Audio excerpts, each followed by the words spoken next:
Hola, hola, bienvenidos a este espacio, a esta emisión especial de Tiempo Compartido, donde tenemos una invitada espectacular, Claudia Marcusetti. ¿Así se dice tu apellido? Marcuchetti. En Marcuchetti. México lo dicen como sea. La verdad es que hasta yo contribuyo a hacer broma. Me dicen no, Chechetti, o sea, de todo, así que no te preocupes. Entonces, Este, Marcuchetti, para oírnos más italianos, una Marcuchetti, italo-mexicana, así periodista, es. escritora, arquitecta, mujer espectacular, que nos hace el honor de acompañarnos hoy. ¿Cómo estás? Gracias, querida Isabel, pues eres muy generosa. Yo digo que más que eso, soy una mujer con ganas de vivir, con pasiones, con intereses, con pues mucho en su vida pasando siempre, porque así me lo organizo y porque así me gusta. Y porque me gusta, soy una apasionada de la vida en general y por supuesto de la literatura, de los libros, de la gente también, porque yo creo que uno tiene que tener un cierto grado de amor por la gente para escribir libros. Ahora sí que aunque sea con el afán de entender a los otros, ¿no? Es la razón por la que escribimos. Y de entendernos a través de los otros, porque también Sin surgen duda. esas proyecciones. Bien lo dices, fíjate que mi primera novela, que se llama Los Inválidos, yo escribí mucho, estaba muy influenciada con los existencialistas, acababa de tomar un diplomado y justo hay un existencialista que se llama Martin Buber, que dice al revés de lo que dijo Freud y de lo que dijeron los otros, que tiene uno que hacer introspección adentro de uno mismo para encontrarse. Este señor decía lo contrario, que es a través del otro cómo nos descubrimos a nosotros, ¿no? Entonces, toda esta filosofía existencialista la he aplicado en mi vida muchas veces y creo que también por eso escribo, ¿no? Para verme en el otro. La relación con los otros, con quienes leen los libros, que al final para mí son importantísimos porque no tengo una familia, no tengo hijos. Entonces, para mí la conexión real con el mundo que está fuera de mí es a través de lo que escribo. Entonces, sí, es una relación muy importante, tal vez muy existencialista. Qué delicia. Fíjate que bueno, yo conocí a Claudia, tuve la fortuna de conocerla porque fue la invitada a hablar de un libro en mi club de lectura. Y cuando te conectaste, bueno, yo no sabía de ti, o sea, yo cuando empecé a leer tu biografía dije, ¿cómo puede ser que yo no conociera a Claudia? Sí, Claudia es No, no Claudia. te creas. Yo paso mucho tiempo entre novela y novela, entonces a veces hago grandes, promociones cuando estoy sacando una novela, pero luego paso 8 años encerrada escribiendo otra. Entonces, no es Pero un tiempo no tan solo continuo. es eso, o sea, eres una figura muy pública como para que no existieras dentro de mi radar. De verdad me sorprendí. Entonces decían, va a haber una invitada. Yo dije, tengo que saber quién es y como Claro. tener la Ahora el oportunidad Google de, nos hace la tarea de averiguar quién tenemos enfrente. sí, y compré tu última novela, que también quiero que platicamos de ¡Ah! esta, Fuego Qué que no muere, bueno. y que la estoy gozando, pero gozando de verdad, gozando. Me la estoy saboreando como postre, ¿sabes? No esas novelas que así voy como postre, así.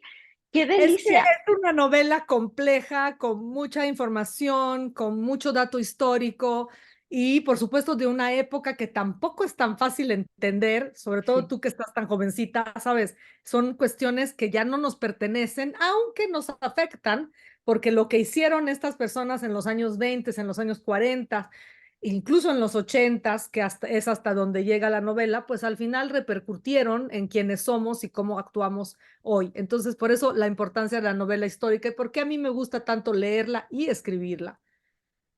Es que ha sido espectacular leerla, pero yo cuando te conocí a ti, más allá de tu obra, que todavía no la termino, o sea, transmites una pasión por lo que haces que cuando empezaste a platicar un poco de tu historia, que me gustaría que aquí nos contaras un poco, dije, qué maravilla poder tener cerca a una persona que el plan A de la vida no le funcionó y tuvo la valentía de desarrollar un plan B, pero un plan B muy exitoso, muy lleno de pasión, muy lleno de vida, muy lleno de ti. Entonces, me gustaría que platicáramos sobre esa reconstrucción Mira, hoy tuya. en día hay como una pasión por el éxito y por una pasión porque todo salga de maravilla y lo vemos en las redes y tenemos que estar maravillosas y tenemos que ser lindas y tenemos que tener un novio guapísimo y tenemos que, ¿cómo se dice? Alcanzar objetivos maravillosos, profesionales, maternos, familiares.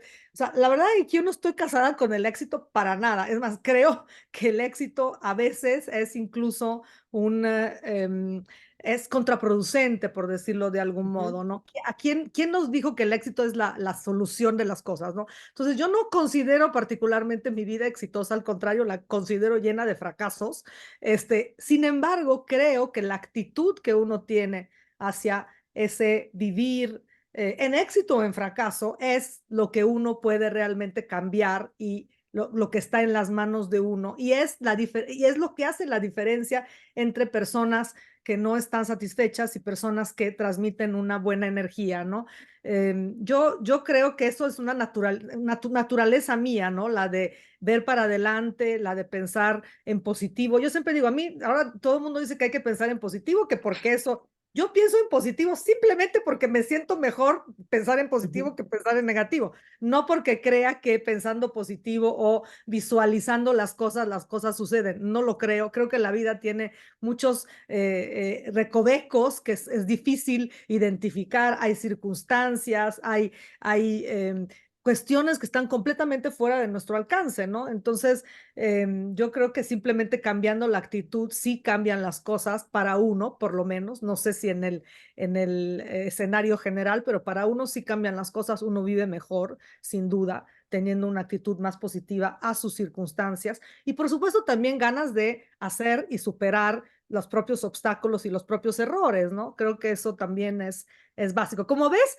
yo en la escuela, si bien estudié arquitectura, siempre tuve una gran pasión por la filosofía, que es posiblemente lo que también cuento en mis novelas, ¿no? Siempre hay un elemento filosófico, una perspectiva de vida, de cómo funcionan ciertas cosas y de también la perspectiva de la ironía, ¿no? De poder reírnos de nosotros mismos, de poder no vernos con tanta seriedad, no tomarnos tan seriamente. Eso ayuda, la ironía y posiblemente también el sufrimiento, las lágrimas, y ayuda a sobrepasar la vida, ¿no? Que de por sí es muy dura y cruel, entonces más vale que juguemos con ella, vayamos con ella y de alguna manera nos riamos de ella, ¿no? Porque ella se ríe de nosotros, ¿eh? Muchas veces. Se ríe muchísimo de nosotros. Entonces, si no le sigues el paso y te ríes al parejo, híjole, la vas a pasar muy mal. Te vas a sentir humillada, te vas a sentir, vas a sentir que juegan contigo, porque sí que juegan con nosotros también. Entonces, bueno, pues eso es, ¿no? Siempre inventarnos una manera de pensar y una perspectiva. Y también creo que cuando uno se aleja de las cosas y las ve desde otro ángulo, también alcanzas a ver las cosas de una manera distinta, ¿no? Y posiblemente menos trágica, ¿no? Más en el contexto de un mundo que es mucho más grande que nuestras pequeñas ridiculeces o nuestros pequeños tropiezos o nuestras pequeñas cosas, ¿no? Al final somos parte de una civilización, de una sociedad, de un grupo que también cuenta, ¿no? Y somos una pequeña parte de ese grupo. Entonces hay que ver las cosas. Y la literatura ayuda a hacer eso, ayuda a sentirnos parte de una civilización, a sentirnos eh, menos grandes de lo que somos, pero también con un contexto mucho más importante al cual suscribirse, ¿no? Creo que eso es algo que vale la pena de entender y de explorar.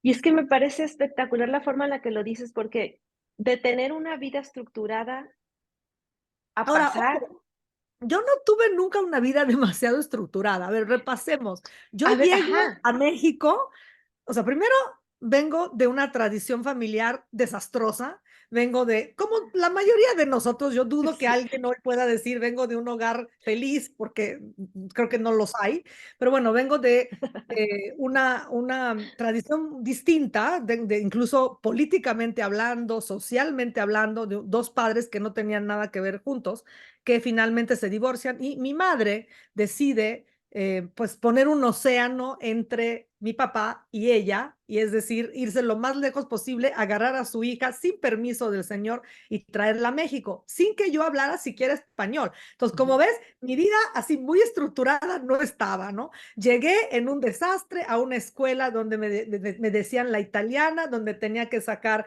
papelitos escritos del otro lado para ir al baño, porque no sabía decir una palabra. Entonces, obviamente tuve que acoplarme, integrarme de algún modo, sacar todos mis artilugios de simpatía para poder tener nuevos amigos, porque yo era la recién llegada, y bueno, ir integrándome a un país que verdaderamente era muy distinto al mío. De entrada, unas grandes diferencias sociales que en Italia no existían. Entonces tuve que, no era una vida muy estructurada. Yo parezco una niña, digamos, como tú y como muchas otras compañeras mexicanas, pero no lo era, ¿no? Yo de alguna manera Ujú, venía de otro código postal realmente, ujú, y pues tuve que integrarme. Y de ahí comenzó, sí, creo que siempre fue una niña muy inquieta. Creo que la búsqueda es una de las cuestiones más importantes del ser humano, ¿no? El ser humano es un ser en búsqueda. Con la conciencia que tenemos, lo que nos diferencia de los animales, nos hace ir siempre más allá, ¿no? Tanto en los viajes, tanto a descubrir otros planetas, otros continentes, como a perfeccionar calibrar nuestra inteligencia e llegar cada vez más lejos con ella. Y yo era representante de esta manera de ser, ¿no? Del ser humano, de esta condición, que es la condición, ¿no? Y posiblemente lo llevé a los extremos. Aprendí inmediatamente español, después obviamente fui haciendo, tuve unos inicios como arquitecta, donde trabajé 10 años, le digo siempre, bastante más exitosamente que en la carrera literaria, que es una carrera muy distinta y muy difícil, pero digamos fui haciendo mis pininos como cualquier persona, y traté de alcanzar y sobre todo de echarle muchas ganas y de siempre buscar un perfeccionamiento, un alcance, ¿no? Un objetivo. Quería escribir un libro, pues ahí está el libro publicado. La verdad, el libro fue algo raro porque siempre digo que mi carrera empezó fortuitamente. ajá. Nunca pensé, así como muchas personas, quiero escribir un libro y lo voy a hacer. No, yo en ese entonces sí empecé a escribir como para salvarme, si quieres, ¿no? Porque fue como una válvula de escape donde podía soltar todas mis porquerías y todas mis desilusiones y todas mis reflexiones. Era esa válvula de escape. Después, cuando se presentó la oportunidad de ahora de verdad puedes publicar y ser profesional en esto, sí tomé una decisión drástica, de la cual muchas veces me arrepiento porque no ha sido un camino fácil. A diferencia de lo que ve la gente, no, no es un camino fácil. Entonces sí tomé la decisión de dedicarme nada más a la literatura. Por muchas razones, a través de lecturas de otros escritores que tomaron esa decisión, es decir, se tomaron la literatura seriamente. Así lo hice yo por los últimos casi 20 años de mi vida, y gracias a eso he podido publicar, he podido escribir novelas tan complejas como esas, que me tomaron casi 13 años de investigación, y me he podido dar esos lujos, ¿no? Pero creo que fueron decisiones que poco a poco fueron siendo tomadas, también por las circunstancias de la vida, ¿no? Porque no es nada más siempre lo que uno decide, también hay que medirse con lo que le pasa a uno, ¿verdad? Que a veces te arrasa y te arrastra, ¿no? Entonces, la escritura fue como tu tablita de salvación. ¿Y Sí, en qué una cata. momento entra la lectura? O sea, en esa infancia, ya Bueno, a ver, Italia, esto, México. este es un punto importante porque la lectura siempre fue parte de mi vida. Tú imagínate que como yo soy hija única y mi padre es mucho mayor, bueno, era, ya los dos están, ahora sí que han fallecido. Él era 20 años más grande que mi madre, entonces, pues me tuvo grande, fui su única hija, y mi madre era una mujer muy progresista en su momento, era una mujer que quiso estudiar energía nuclear, físico nuclear en la universidad, no le dejaron, se escapó con mi padre, en fin, después se escapó de mi padre. Entonces era una mujer también inquieta que llevaba sus ideas a las últimas consecuencias y me enseñó a leer mucho antes de ir al kinder. O sea, hazte de cuenta que en lugar de hacerme jugar, me enseñaba las vocales y las consonantes y a coordinar y a leer propiamente. Yo creo que en la desesperación de que yo era muy inquieta, no me quedaba tranquila nunca y no tenía con quién jugar. Entonces, yo entré al kinder creo que a los 2 años y medio, o sea, era verdaderamente una bebita. Y antes de eso ya mi mamá estaba ahí, hacía manera de juego, me enseñaba las consonantes y las vocales. Yo me acuerdo de esos hechos y me acuerdo también que empecé a leer muy pequeña y muy precozmente, debo de decir. También mis padres me daban como mucha libertad de leer, no sé, Las Mil y Una Noches, cuando todavía ese libro era un libro que no se leía hasta la adolescencia, por ejemplo, ¿no? O hasta, yo leí tempranamente mucho y muy variado y muy, digamos, tampoco tan apto para una niña. Y creo que eso me hizo muy precoz en muchas cosas, ¿no? Y también me hizo amante de la lectura, que fue siempre una compañera de búsqueda, porque eso es lo que es para mí la lectura, esta búsqueda, esta inquietud constante que tiene el ser humano, para mí encuentra digamos, un compañero en los libros, porque como lo decía Elena Poniatowska, los libros no te traicionan, siempre están ahí para ti, a diferencia de los amigos que a veces tienen mejores cosas que hacer.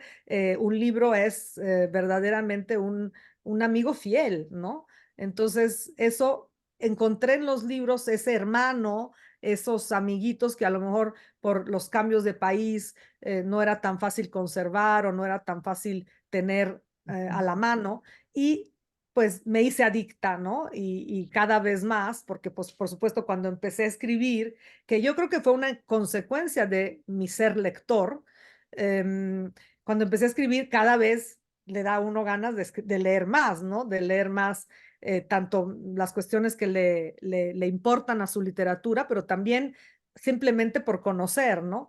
Y esto ha sido pues una de las cruzadas. También creo que es una cruzada que no me siento responsable, pero sí creo que México, ahorita estaba leyendo que México es el país que más en el último año ha aumentado la venta de libros.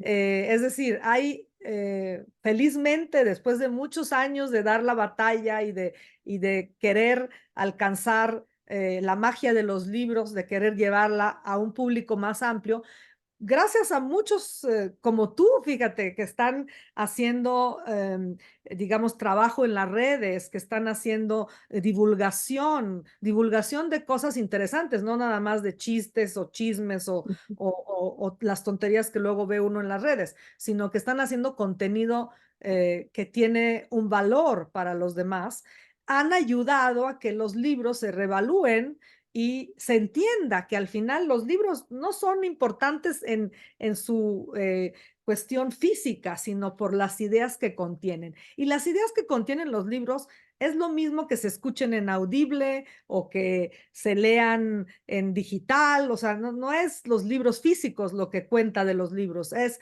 las ideas que a través de ellos podemos transmitir a los demás. Y esa es la gran biblioteca del mundo, es lo que somos como civilización. Ahí está todo escrito. Uno puede encontrar cualquier respuesta o cualquier pregunta que quiera hacerse. Ya hemos pasado ya cuántos miles de años averiguando, buscando respuestas, entendiendo la vida, tratando de ir más allá en la ciencia, en la religión, en los comportamientos humanos. No hemos avanzado luego tanto en eso, pero creo que la naturaleza, nuestra condición humana nos traiciona y nos va a traicionar siempre. Así que resignémonos, somos como somos y así funcionamos. Y no por eso somos menos maravillosos. Yo creo que dentro de todas las crueldades, dentro de todas las desgracias que hace y representa el ser humano, somos seres fascinantes, Yo nunca me dejo de sorprender por cómo somos. Y bueno, tal vez también es parte de mi positivismo agudo, ¿no? Ahora, soy crítica también, ¿eh? Tampoco es que, pero No se engañen. dentro de la crítica, reconozco el gran valor de esta, pues de esta civilización a la que pertenezco, ¿no? De la cual soy parte, somos parte. Es que me fascina, Claudia. Cuando estuviste en el club del libro, hubo 3 frases que así, porque no se grabó. Entonces, mientras hablabas, las pude medio escribir, y una que dijiste fue: "Enamorarse de la fuerza de la literatura". Y es justo lo que como que la literatura para mí fue una pasión, y después una pasión dormida, y en este momento de mi vida me siento así, me siento enamorada de la fuerza de la literatura. Y qué Mm, delicia que las personas que tal vez en su vida escolar leyeron, pero no fue de su agrado lo que leyeron y descartaron la lectura, claro. que vuelvan a conectar, porque es Mm. tan infinito la cantidad de opciones que podemos tener para acercarnos a la lectura, que valdría la pena que se dieran una paseadita por una librería o por Amazon Mira, Kindle, por lo que sea. yo siempre digo, si uno lee, pues qué maravilla. Si uno no lee, tampoco pasa nada. La realidad, uno puede, o sea, no le vamos a describir con tanto ímpetu qué pasa cuando uno lee. Uno lo tiene que descubrir. La realidad es que uno Sí. puede vivir perfectamente sin leer. Esa es una realidad inevitable. Pero si es que llegas a leer, las cosas van a tomar otro cariz para ti. Eso es lo que siempre yo digo. Y voy a citar, ahora que acabo de hablar de uno de sus libros, un autor venezolano que me encanta, que dice una frase maravillosa, dice: la literatura es como el orgasmo, la lectura es como el orgasmo. Yo te puedo contar lo maravilloso que se siente, lo rico que me la pasé, lo fantástico que exploté pero si no, o sea, pero hasta que no lo pruebas en carne propia, no vas a darme la razón.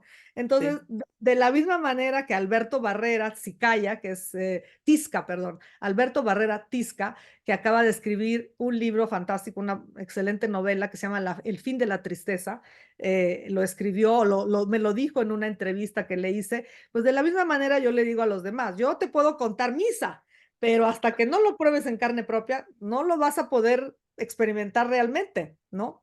Sí, Entonces, con esa premisa yo siempre convenzo a los jóvenes, sobre todo, a que prueben a leer, ¿no? A que intenten.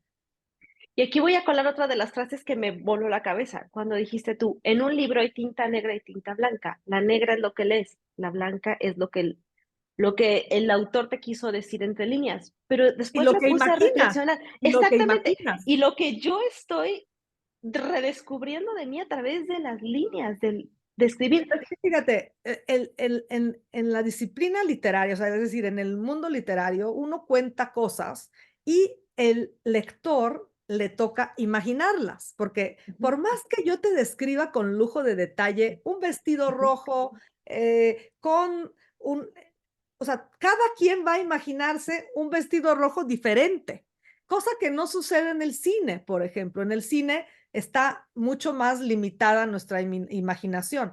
ujú. Entonces, eso es lo que es la literatura, una oportunidad para imaginar lo que queremos imaginar, ¿no? Eso Sí. es, Oye, Claudia, y cuando tú estás escribiendo en tu proceso creativo, ¿estás sí. pensando en el lector o no piensas Ah, en el no. lector? Mira, a ver, pienso en el lector, sí, cuando yo tengo trazada una historia y sé lo que quiero decir, sé, digamos, mi propósito, pero necesito esas argucias del oficio para que el lector siga conmigo. Entonces, no es que pienso en él cuando averiguo qué es lo que quiero decir.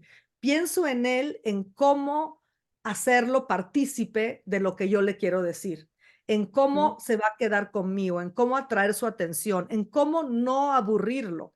En eso sí pienso en él, pero no en el mensaje que yo le quiero dejar. Ese, o sea, no escribo de acuerdo a lo que creo que la gente quiere oír, ¿no? Eso no. Pero sí uso o trato de usar, a veces mejor que otras, estos herramientas que tenemos los escritores para captar la atención del lector, para mantenerla, para eso sí me encanta, porque además yo soy lectora de novela negra, soy lectora de suspenso, y entonces me gusta también darle al lector ese suspenso, esa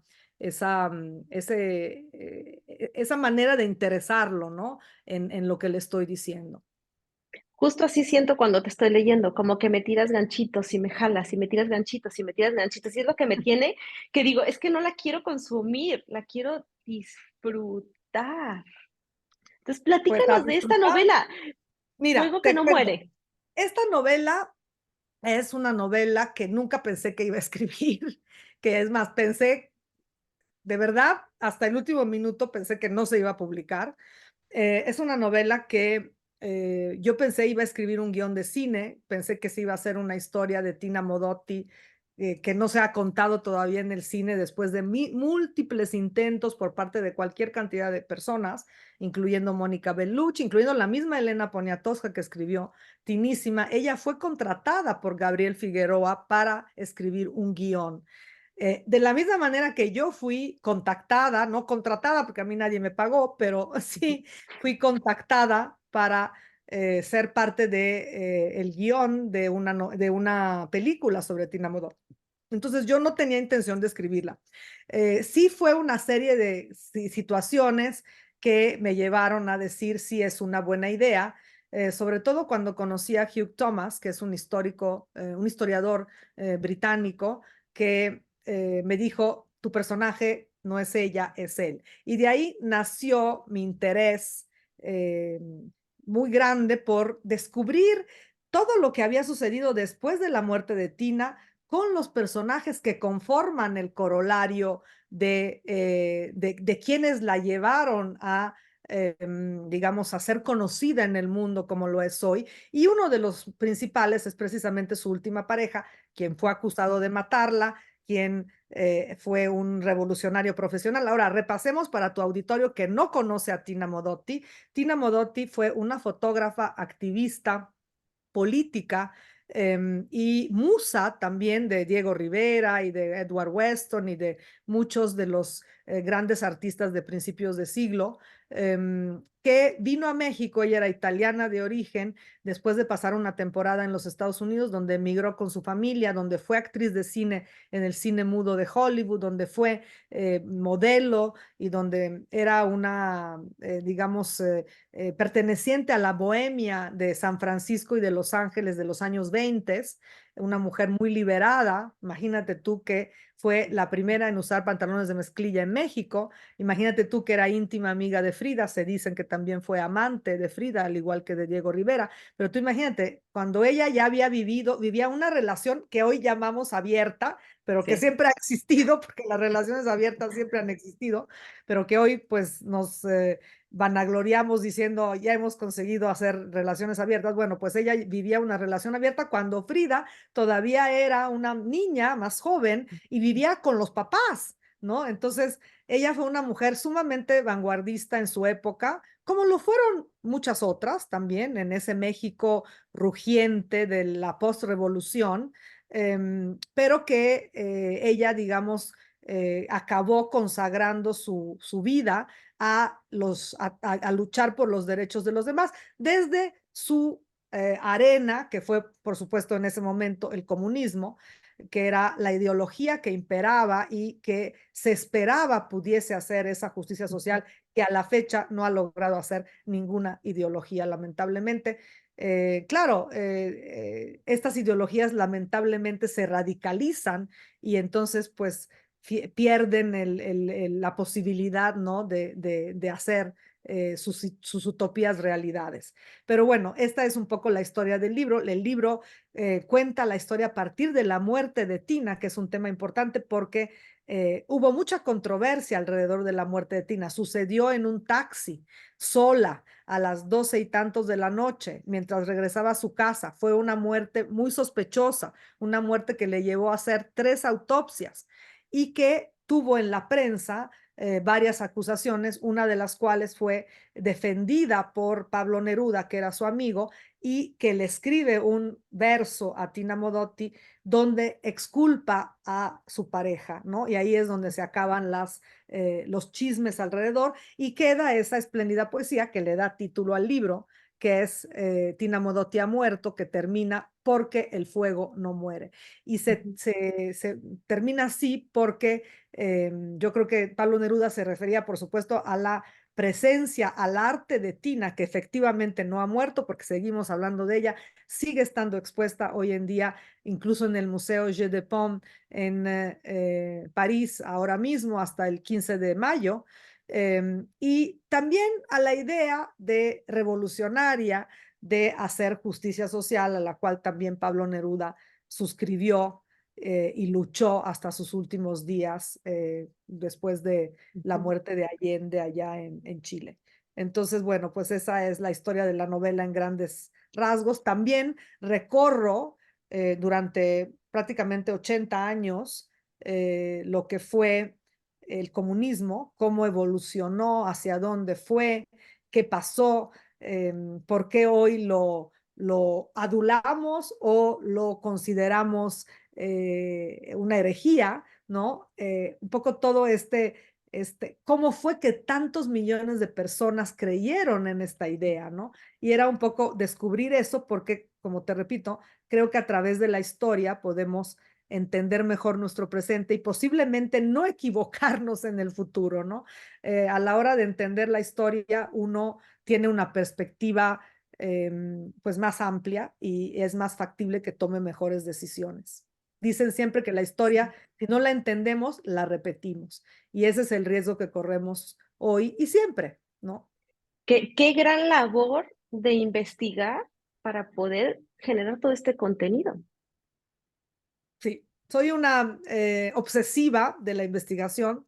Siempre digo, mi materia favorita en la carrera de arquitectura fue historia de la arquitectura, entonces siempre fui muy amante de la historia, por eso creo que la investigación y la historia van muy, muy de la mano y pues yo me aboco, leo obsesivamente, creo que tengo más de 100 libros sobre el tema, sin contar los anexos, ¿verdad? Hay bastante escrito, textos inéditos, archivos, hay muchísima información desperdigada por el mundo, ¿no? Esto también me llevó a Italia.